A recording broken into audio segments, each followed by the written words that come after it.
sa room mo. No? So as low as for the principal member, 25,379, any age from 18 to age 60, yan yung babayaran mo lang, annual mode yan. So pwede ka rin mag 30,000, mas mataas ng konti, mas malaki rin ng konti yung maximum benefit limit. No? And then 45,000 pag 300k, and then 66,000 pag 500k.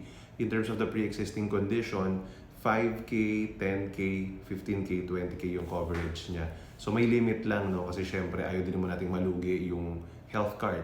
Alright? And then pwede ka rin kumuha ng merong dependent. Kunyari ikaw at yung asawa mo, no? Or kung meron na yung asawa mong health card or single parent ka, ikaw at yung anak mo pwede rin. So pag kumuha ka rin ng dalawa, 25,000 sa'yo, 20,000 na lang sa kanya, 45,000 dalawa na kayo. So it goes here. Yan pababa, no, kung ano yung mga coverages na meron. Alright, so depende kung magkano gusto mong coverage, ganyan. So of course, meron